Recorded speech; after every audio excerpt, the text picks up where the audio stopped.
Today's tournament action was pretty good. I'm John Renton with my review of New Japan Pro Wrestling's G1 Climax 32 Night 10 event. A block of B, block of C, block, and she wants the D. Block of action, that is. Anyway, let me know your thoughts on this show in the comments, please. In regards to the shows coming up this weekend, Friday, Saturday, and Sunday, Friday's show will be a solo review. Saturday and Sunday, probably Human Centipede together into one video up sometime Sunday afternoon/evening. It just depends. I may try to do individual reviews, but no promises because I've got a lot of work and a lot of other projects. And also I need sleep eventually.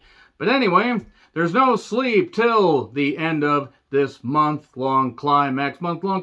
Okay, terrible. Why did I think that I could do no sleep till Brooklyn in the form of the G1 climax? But yes, the month-long climax where we will need all kinds of fluid and all kinds of lube and everything to get through this long, torturous, arduous edition of hastily inserting action every goddamn which way and struggling and submitting each other, and I don't know what I'm on about, but anyway, the undercard was kind of typical, and then the block matches actually were pretty goddamn good, as I said in the intro. So Kevin Kelly riding solo for the first half of the event, and then Lance Archer joins for the second half. I like the guest commentators, having wrestlers come out.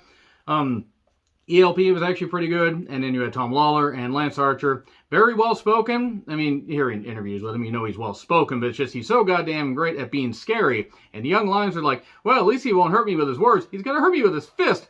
Ow! I needed that spleen. But anyway, Jonah and Bad Dude Tito taking on Jeff Cobb and Aaron Henare. Cobb versus Jonah. Yes. And Henare ended up pinning Bad Dude Tito after Streets of Rage. Okay. Also give Henare a sizable singles push after this. Something. Give him some title shots. Build him. He's been putting a lot of effort into his work. It's really shown. But yes, Jonah versus Cobb. That's going to be... That cannot go past 7 minutes. That is going to not be very good if they let it go too long. But these are two big hosses. It's going to be pretty goddamn cool. Archer, Dangerous Tekkers, Taichi, and Zack Sabre Jr. and Taka Michinoku versus the House of Torture.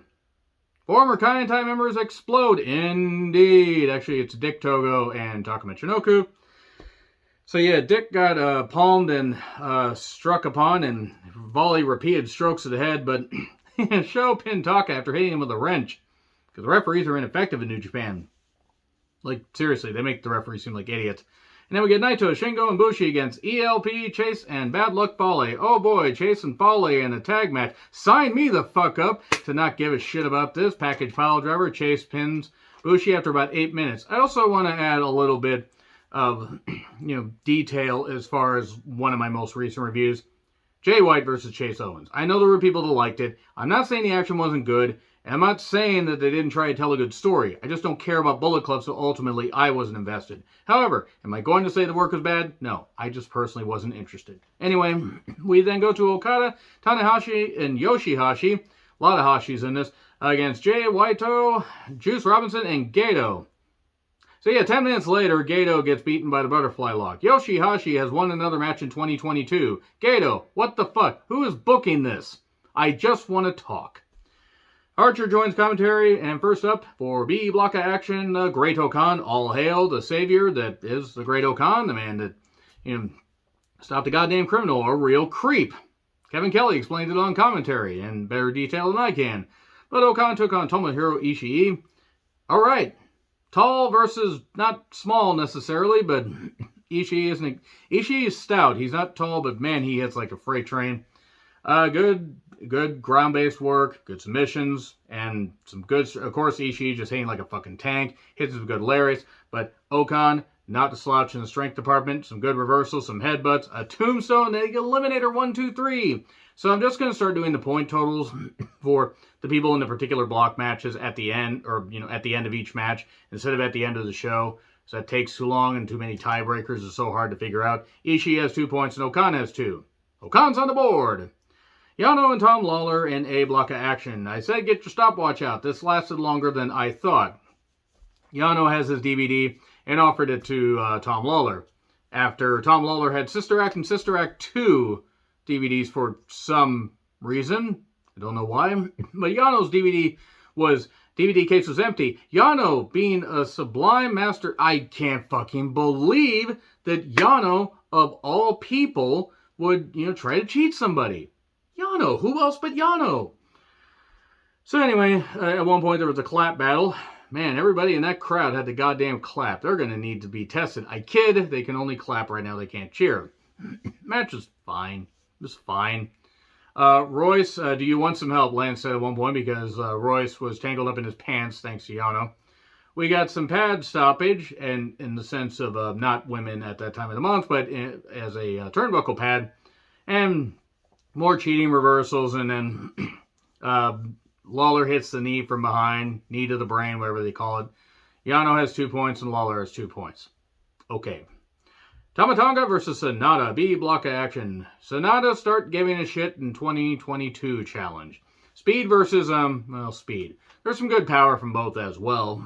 Tama fires back after Sonata takes over initially. Skull end, but oh no, to the ropes. And good reversals. This was a pretty good match, but this is probably like this is the one that while it was really good, you are not necessarily going to remember much about it. It was kind of right there in the middle. But we get more counters. We get, a really, really close 2 count, but then, on a bridge. But then gun stun, 1, 2, 3. Remember when Tama Tonga was a never openweight champion? I thought it was going to mean something. And then, oh, yeah, you lost it to Carl fucking Anderson, who, when he was in school, didn't have a history. Social Security number's 1. But yeah, Tama Tonga and Sonata have 4 points each. Kenta versus Hiroki Goto. C block of action. All because Kenta wants to grip and palm and stroke Goto's staff. And I'm not even being facetious there. Or facetious, as it were. That word doesn't make sense. Because Kenta kept trying to go for this. Why does Kenta love other men's sticks? I don't care. I'm not here to kink shame. It's just weird that you would do it in a wrestling ring. But battle of the epic themes. Goto has a great theme. Kenta has a great goddamn theme. Kenta may have one of the best themes in professional wrestling. And Kenta just takes over for a bit, and does a lot of, strikes. Goto comes back with some good strikes and headbutts. Kenta then just does a clothesline off the top. Reverse GTR because Goto's bound, determined to keep going. And it, there's one funny line from Archer. Goto says, "Don't touch my stick." I don't know why that made me laugh. And then we get a low blow. And then everything kind of just came to a bit of a standstill. It was really weird. We get knee to face after a slap fight. The referee also got bumped at one point. We get Goto getting hit with his own stick in the face. Man, that is some good flexibility. Or it's proof that maybe you shouldn't run. Like this one girl I knew in high school that whenever she ran, she would have given herself 2 black eyes in track. Never mind about that. GTS eventually 1, 2, 3. Goto has 4 points. Kenta is on the board with 2.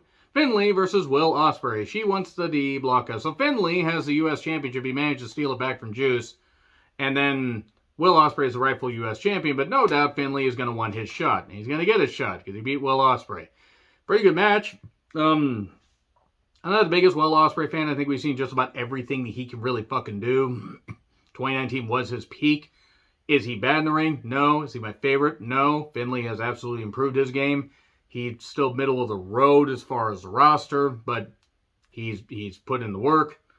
We get a big superplex. Bill sold it. Os cutter on the apron. I don't know why. And we get an Os cutter for 2. The stunner counter. That was brilliantly done. We get an acid drop. We get more reversals. Oh, no. It looks like it's going to be Hidden Blade. No. Trash Panda. 1, 2, 3. What? Finley 1? All right. And Finley's a 6, Ospreay's a 4, and Finley is going to get a U.S. Championship shot. He's not going to win. This is a pretty big deal. Winning in the G1 can actually mean something like, holy shit, let's see an upset. That's good. So anyway, again, the Friday review will probably be solo sometime up sometime in the afternoon. And then the Saturday, Sunday reviews will probably be up in one video on Sunday evening. Anyway, agree, disagree with what I said, like, share, subscribe, Twitter handle in the description. I'm John Whitland. I'll see you soon.